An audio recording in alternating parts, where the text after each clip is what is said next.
This is Prism Cat Books. I'm Steph Shancraw. This is Freya, my adorable co-host. And this is Moonblood Meetings, Chapter 4.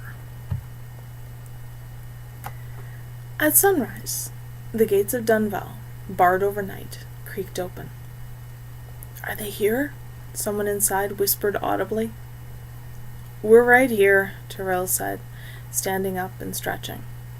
He was feeling somewhat the better for the nap Madoc had insisted he take between sunset and moonrise, when it was too dark to navigate, and for the plentiful berries and water, but he was very much looking forward to this being over. "The chief is waiting in the hall," someone else said. The warriors of Dunnval fell into a kind of informal living corridor from the gates to the hall. Tyrel reflected that they would never have done that had they known he wasn't their next chief after all. He could feel Madoc in his eternal place, beside and behind, and didn't need to look to know he'd be absolutely expressionless as well as watching for any danger, not least from younger brothers who might have ideas. Tabor was seated at the sole table that was currently set up in the hall, the rest of them dismantled and stacked out of the way. He waited for them to approach. Behind them, Tyrel heard as many people as possible pushing their way in to watch this. So, having reached the position directly across from his father, he spread his feet and linked his hands together behind him, waiting for the commotion to settle. Tabor said nothing, until there was silence in the hall. "You have been to Banvard?" Tabor asked. "We have," Tyrel said. "You spent a full night within its palisades?" "We did." "And what news do you bring back with you?" Tabor by this point obviously expected only one reply. Tyrel, his gaze fixed on the table just in front of Tabor, said steadily, "The chief of Banvard has declined to approve my fitness for the title." Stunned silence, then a rising wave of whispers. "Be still!" Tabor thundered. "What reason did he give?" Tyrel hadn't bothered to think up a reason. He had assumed, in his fatigue, that simply stating he had failed would be enough. He couldn't tell the truth, or even if they let him go, Madoc would be killed, he was sure of it. Sunrise would be no rescue here. An out-and-out lie wouldn't be believed. So he spoke the truth that no one in the forts ever said in more than whispers. "It was because I see no honor in the slaughter and enslavement of civilians who cannot fight back, and because I feel this makes us nothing but bullies and thieves. Banvard's chief did not feel this was acceptable in a chief's heir." Tabor's neutral expression hardened into stone. "This is what you believe?" "Yes." "Collect what is yours from your rooms and be gone from Dunnval. I do not suggest that you remain until tomorrow morning. Get out, and don't you ever come back here." Tyrel bowed his head and turned away, doing his best to ignore the tide of incredulous whispers all over the hall. Madoc spun in place and stayed perfectly in step beside him. "Madoc," Tabor said. Madoc paused, but didn't turn back. "Sir?" "This is what happened?" Madoc didn't hesitate an instant, for which Tyrel was grateful. "Yes, sir." "You feel the same?" "Yes, sir." "Go." No one said a single word to them, on the way to the warriors' quarters. "Pack fast," Tyrel said in the corridor. "I really don't like the mood out there." "Did you have to give them a reason that was a personal insult and challenge to most of the fort?" "What was I supposed to do? Tell them the truth? Let's just pack and get out of here as fast as possible." Tyrel found his larger pack, the one for longer trips, and began to fold and stuff everything he could into it, with jewelry carefully tucked down into the middle.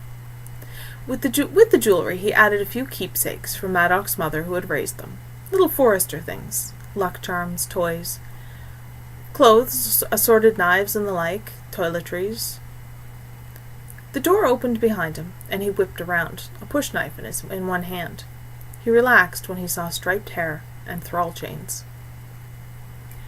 "You failed," she said quietly, and he saw terror in her eyes, though her voice stayed steady. "You saved our lives with the spirit herbs and oil. The ghosts in Banvard tried to kill us."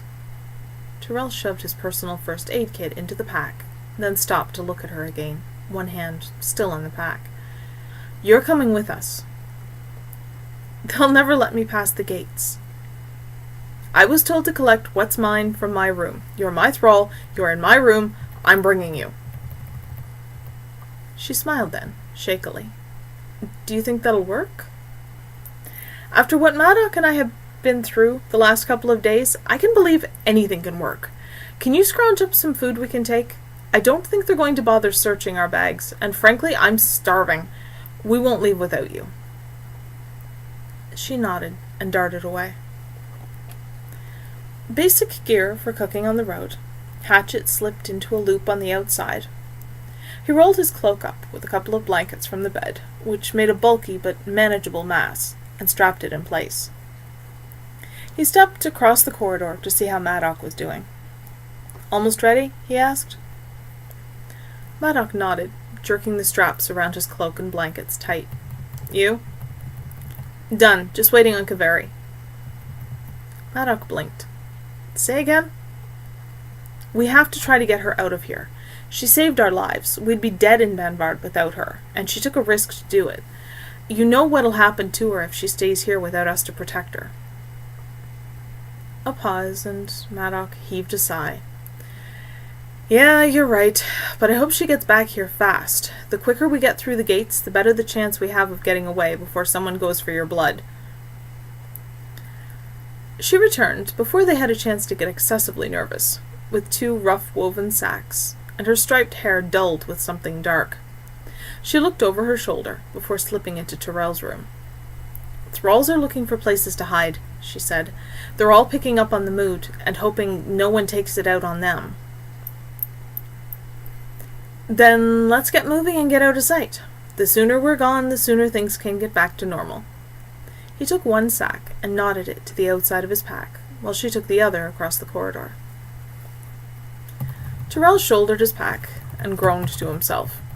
He wanted sleep and a decent meal, and he had only a hike carrying a considerable amount of weight to look forward to.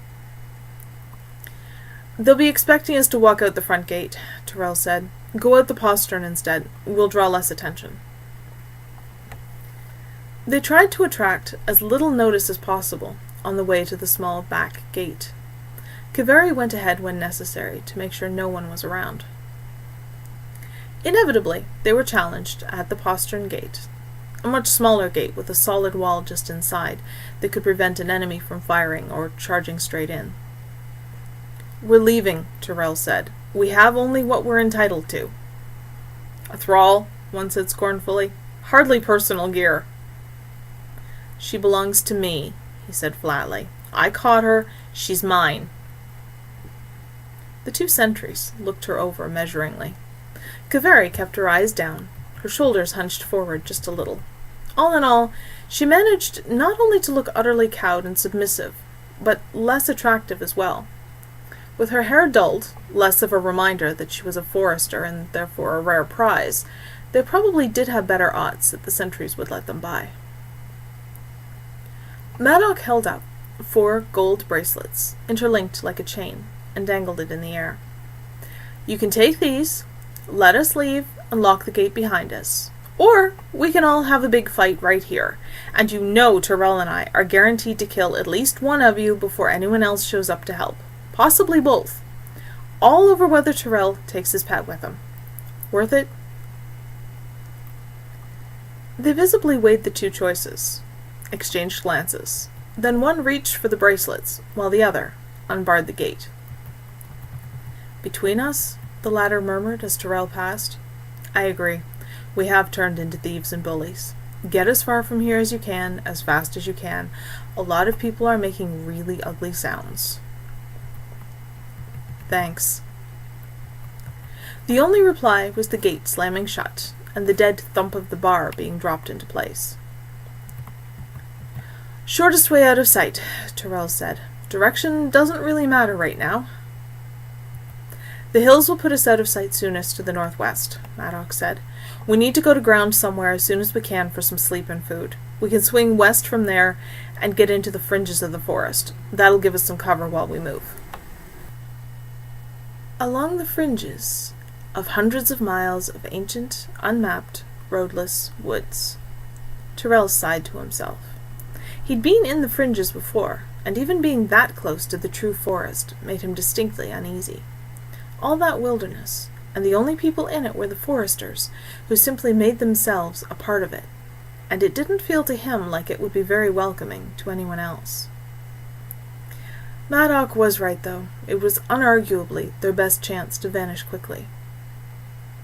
They took the road at first.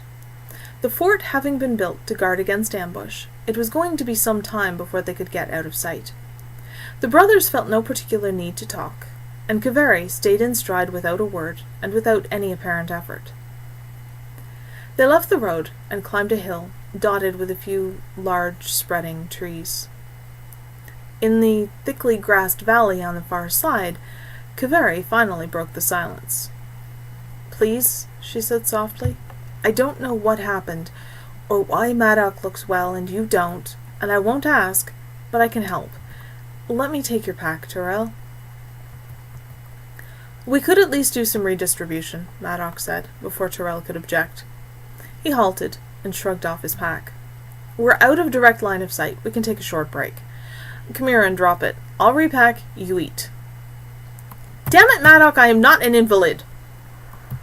"Never said you were. But you got a lot of energy drained by a fort's worth of ghosts. You haven't had a chance yet to recover." Madoc untied the bag of food from the outside of his pack and pulled out one of the small rounds of rye bread. "Here." Tyrel heaved a sigh, deposited his pack on the ground, and accepted the bread, settling himself on the grass. He watched Madoc and Kaveri use one of the smaller packs from the trip to Benvard to dismantle his and split the contents in two, while he tore into the bread. "I think we can reach the edge of the forest by dark," Madoc said. "We can slow down then." Tyrel was grateful that he didn't add insult on top of it by asking if he'd be all right that long. "Maybe find a spot to camp for a couple of days and decide what to do next. Kaveri, you know enough forest lore to create protections. Do you know anything about effects from being attacked by ghosts?" After a moment, Kaveri shook her head. "Only a little. In the forest, I could maybe create something to help recover more quickly, but the tales imply that as long as they don't kill you outright, it isn't any more dangerous than being tired from anything else." "Good." Madoc strapped both packs closed and stood up, approaching Tyrel with the now lighter pack in one hand. He offered Tyrel the other to help him up. "I think we'd best get moving. Of all stories to give them, you couldn't come up with one that wouldn't get us hunted on the way out of Dunnval?"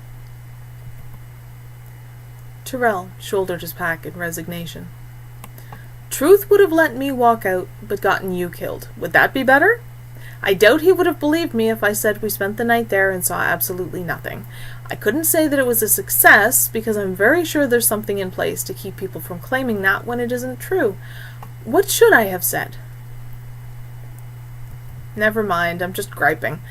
Thank you for not telling the truth. I hate to think how long you'd last without me watching your back." Tyrel saw Kaveri's curious look, but she simply arranged her pack and waited for them to set the direction and the pace. All Tyrel's ambivalence about the forest had vanished by the time the brush and thin trees had intensified to the point where they felt safe enough to stop. After a full day's hike, he would happily have camped in the depths of the forest itself, let alone the fringes. Tyrel lowered his pack to the ground, unstrapping his cloak and blankets. He curled up under a spreading tree, his cloak wrapped around himself, and closed his eyes. "You can rest too," he heard Madoc say. "Should we keep watch?" she asked. "No need. I was watching behind us. We have a decent head start, and no one is going to follow us off open land in the dark. Eat and get some rest." Then Tyrel fell asleep. the end of chapter 4, and we'll see you soon, I hope, for chapter 5. And maybe by then I will be able to get my hand back.